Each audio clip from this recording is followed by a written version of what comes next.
Continuamos con esta charla aquí en el estudio con el cónsul Jorge Sánchez Cataño del Consulado de México en Indianápolis.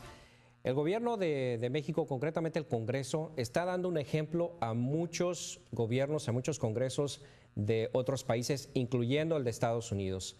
Ha aprobado leyes que son históricas y vamos a hablar precisamente de una de esas, que es la reforma que se hizo recientemente al sector de energía en México. Señor cónsul, es histórico esto, ¿no? Así es, Luis. Esta semana se aprobaron las leyes secundarias de la reforma energética, con lo que termina una serie de reformas que se han aprobado desde que inició la actual administración el 1 de diciembre de 2012.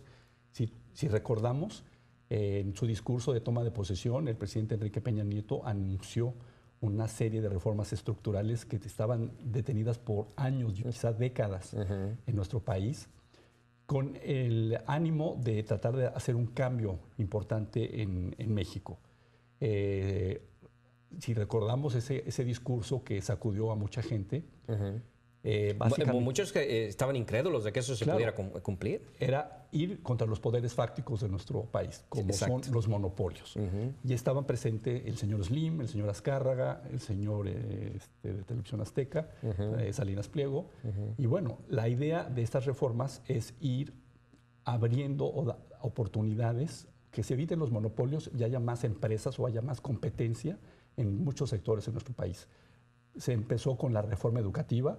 Si recuerdas bien, al día siguiente de que se aprueba la reforma educativa o que se anuncia la reforma educativa, la líder del sindicato de maestros, el Esther Gordillo, que todo el mundo sabía que había desviado recursos al sindicato de trabajadores de la educación. Y para sus propios bolsillos metida también. A la cárcel. Entonces fueron golpes muy importantes que se han dado por parte de la administración del presidente Peña Nieto. Y eso se ha logrado en poco tiempo, poco más de un año, ¿no? Poco más de un año, casi 20 meses, y gracias a lo que se llamó el Pacto por México, donde las tres principales fuerzas políticas de nuestro país, el PRI, el PAN y el PRD, se sentaron, negociaron y han ido aprobando estas reformas. Lo que se espera es que se cree un círculo virtuoso de que a través de estas reformas haya más competencia, haya más apertura, van a venir empresas del extranjero también a competir.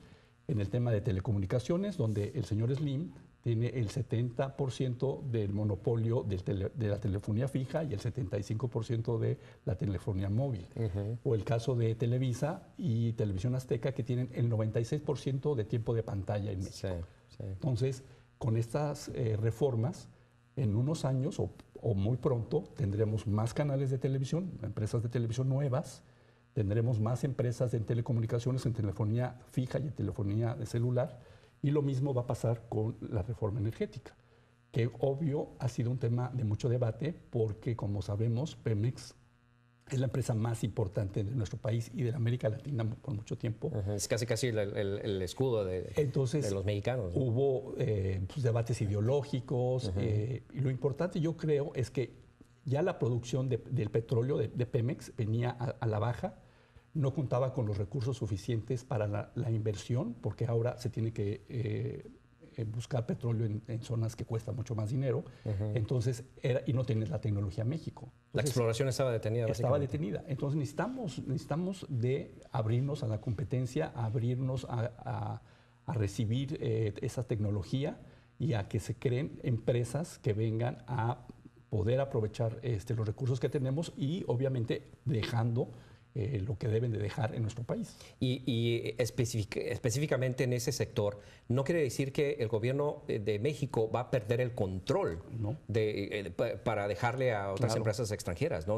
Obviamente va a seguir teniendo el control de ese sector. Regula la competencia y viene el control. Obviamente el gobierno de México es el que va a manejar todo esta nueva inversión de empresas en México.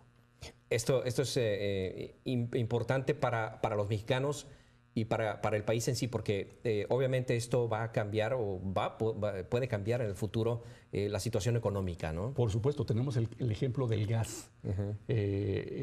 Hay, por ejemplo, un nuevo tipo de gas, un gas que en Estados Unidos se está produciendo y México se estaba quedando muy rezagado. Ahora con esto, con las nuevas tecnologías para producir gas y petróleo, entonces vamos a tener más facilidad de hacerlo y no quedarnos rezagados ante lo que está sucediendo en todo el mundo. Me imagino que en el sector de las comunicaciones también va incluido el sector ferroviario, o sea, la mejora de ese sector también. También y en el área de infraestructura se está invirtiendo muchísimo dinero en carreteras, en infraestructura aeroportuaria, en trenes, para que haya más comunicación. Porque, bueno, si vemos, México geográficamente está beneficiado porque estamos en el centro de todo, del norte, del sur, del este, del oeste. Entonces, somos un país con muchas oportunidades para el comercio. Entonces, simplemente desarrollar la infraestructura. Logística, tener la logística para que se pueda aprovechar. Entonces, creo que estos cambios van a crear un beneficio para nuestro país en un mediano y en un largo plazo. Y en la cuestión educativa, en todos los sectores, cuando se comenzaron los debates para hacer estas reformas, hubo muchos sectores en contra.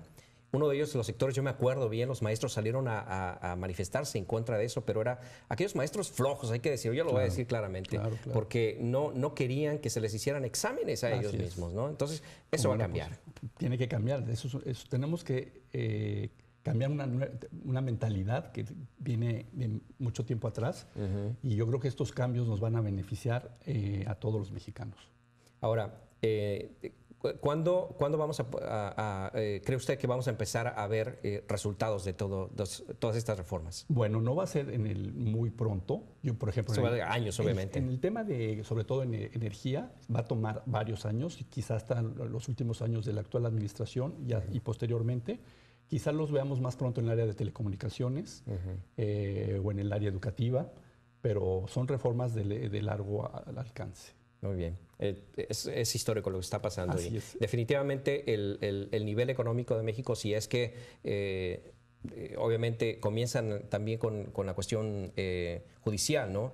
De dejar a un lado la corrupción y todo eso, va a mejorar muchísimo. Y me gustaría leer todas las reformas para que nos demos cuenta de la dimensión de todos estos cambios que ahorita, bueno, no nos damos cuenta del alcance que tiene. Que puede tener, porque empiezan con, bueno, la reforma energética, la reforma financiera, la reforma de telecomunicaciones, la de competencia económica, la hacendaria, muy importante, la reforma laboral, la educativa, la político-electoral. Sí, también.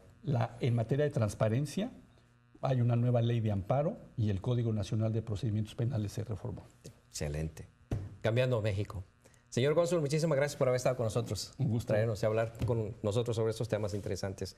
Vamos a hacer una pausa comercial, no se vaya. Regresamos para hablar con un pequeñín que está en Enlace Academy y que nos va a platicar sobre sus experiencias ahí. Regresamos, no se vaya.